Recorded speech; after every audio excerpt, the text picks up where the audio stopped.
King. People call me the English man. I'm the founder of a company called PPRP Innovations. We use data to help people build the future. And today, I want to spend some time to talk with you about some of the data that you may or may not be collecting within your business or in your program. So before I get started, with a show of hands, how many business owners do we have on this job? All right, there's a lot of money in this room today. Okay, what about people who run programs? Any people in here that run programs? Okay, a few of those. Okay. So as you know, you need data to operate your business and run your program. I work with a lot of clients all the time and need to collect data. They want to use their information to show their results and their outcomes, and I ask them what type of metrics that they're tracking. And it's usually numbers, right? And I ask them what type of numbers, well, how many people, X amount of people that get on our social media page, or the total amount of people that show up for our events, the total amount of people that do that. And every time they tell me that, I just shake my head, right? Because the thing with numbers, they're relative. Right? One number doesn't really mean anything except that was the total amount of everybody that participated. Right? It's a vanity metric. You don't get any other data from the number except how many did what it is you want them to do. So that's what I wanted to spend some time talking to you today. 4 key metrics or 4 key metric areas that you should be tracking to not only help you grow your customer base, but to grow and propel your business. Right? And as we start this conversation, I want you to think about, okay, what key metrics do I track in my business, in my program? How do we use data to find our customers? And what type of metrics are we using to measure growth? Right? And as I go through this quick presentation, it looks like a lot of smart people in the room, so I'm going to use a lot of big words today. I got 4 big words I want to share. The first one is move. All right? Move. One area you need to have key metrics around is the movement of your traffic, and I'm going to tell you why. All right. First things first, everybody ain't your customer. All right. And with a number, it's talking about the total amount of people that did whatever. That's everybody that came and did whatever you wanted them to do. All right. As we mentioned, it's a vanity metric. But what you should be looking into is what type of metrics can I use to help me understand who my customer really is and what type of desires and needs they have. What metrics do I use to measure the volume of people who actually want what I have to offer? That's why having metrics around the movement of traffic is important. All right, some examples of those are like the rate of new customers versus recurring customers. Would you like to know out of X amount of people, how many of those people already know you versus new people that you brought in? That's important information. The next thing is also reviewing where those traffic sources came from. They come from referrals. You generate them on your own.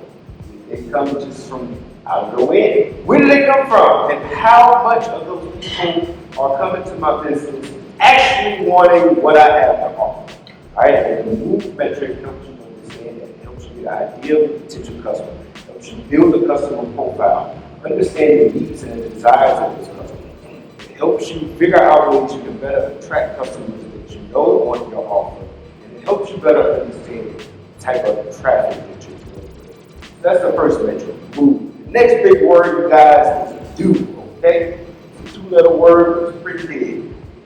So with do, after you get all of this interest, you get all of these people in the room that you know want what you have to offer, what do you do next? You get to do something, all right? And that's where the next metric comes in. Because you get a bunch of folks in the room, like right now, but how many of them are asking questions? How many of them coming up to you trying to figure out what types of things you have to offer? How many of them are telling you, oh, I love what you have to offer, I wish you had this, and this, to add to what you are providing value? And that's what do metrics do. It helps you understand that you have the right audience, all right? Based on these metrics, how do I understand what I am offering is resonating with the people that I'm trying to serve? And how much of what I have to offer aligns with what they really need? Because folks say this stuff all the time, but do you really need it? And if you have a bunch of people that need your offer, wouldn't you want to know how that they need it? That's what a do metric does for you. So do metrics examples are interaction rates and feedback rates, review rates, request rates. rates that measure the percentage of the interaction from the total population. These type of metrics that helps you understand if you actually have an offer, if it's something that has a market potential. It helps you understand the market demand for what you have to offer. These metrics are valuable because they help you assess what you have to offer to a potential customer. It helps you assess how bad that need is in the market. The next big word we're going to focus on, 3-letter word, y'all. It's called ACT. All right? So we got metrics around do, we got metrics around who. Now we want to know how many people want to act. A lot of people focus on making purchases. That's a really big action, all right? But action also goes around providing information. I give you information. That's an action on my behalf to give you information that you don't have. Actions are also desired behaviors. I make you do something you typically don't do. That's an action on your behalf. You need metrics within your business to help you understand the types of actions your true customers are actually making. So some of those things that you want to know with this metric is, since everybody is your customer, how do you predict the amount of sales that you're going to get? And how do you predict how to increase the volume of sales that you have on a regular basis? Having an ACT metric helps you understand your full potential. It allows you to measure the performance of your value exchange. All right, so with these ACT metrics, some examples are your sales conversion rates, your profit value, your information conversion rate. But whatever is deemed best for your business, what you need to make sure is that you have a metric that's measuring the action of all the people that you have brought in through your traffic, providing you a percentage of how many people from that total traffic is actually doing something, making purchases, becoming true customers, demonstrating that what you have to offer is something that they need and that they need more.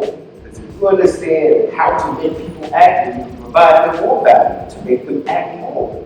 You can provide them additional things to increase the amount of value that you provide over their overall customer lifestyle. So the last metric that we're going to talk about is a larger word, but it's cost.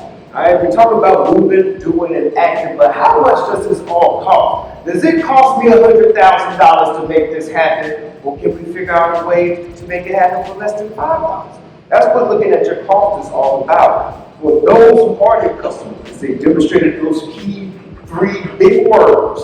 If they are your customer, how much resources are dedicated to make that process happen? And based on that, what are ways that we can reduce the budget, make it a little bit easier to accelerate that process? So having a metric that measures the performance of your cost helps you determine your profitability potential within your business. All right? Some of those metrics include your customer acquisition rate, your customer lifetime value. Whatever metric that you choose, you want to make sure that you have an idea of what type of resources you're investing to make that process of turning people who never spend any money with you to have you pay the customer. How do you do it in the most efficient way? By looking at your costs, you can figure out ways to improve your systems and lower the budget and optimize your processes so that you can increase that process a little bit faster and cheaper on the dollar. So all of these areas that we're talking about, all of them have a common theme. That common theme is the conversion rate. At the end of the day, if your business or your program is filled with metrics that are just numbers, you need to go back and look at it again, because the numbers aren't telling you the whole story. Usually between 3 to 5 metrics is what we suggest a business or a program to have to measure and monitor success. 1 or 2 of those should just be a number. There's nothing wrong with having a number to help you achieve a goal. The majority of your metrics should be rates, especially conversion rates, to help you understand the percentage of people moving through all the important stages in the business. And I assume for all of you guys, getting paid is the important stage of your business, okay? So why won't you have metrics to help you understand each of those incremental stages individually, so you can make improvements and test them and figure out ways to make them better? Because at the end of the day, increasing your conversion rates, reducing your costs, increases the profitability of your business, period. And if you start off the beginning of your journey searching for people who who you know, need what you have to offer, and desire what you provide. Focus your efforts to figure out who those people are, what they're about, their behaviors, their desires, their demographics, their psychographics, and understanding where that traffic is, you should be able to go out and find more people just like that. All right? And now you're using your efforts to increase targeted marketing and messages to increase the people that you want to attract to your business. You're also, at the end of the day, investing your resources wisely. Because at the end of the day, it's all about our return on investment, y'all. So when you want to go out and do what you're doing with some numbers and advertise to everybody, or would you know everybody is your customer? Just be real focused about the key activities within your business and find your customer and build your customer base on that.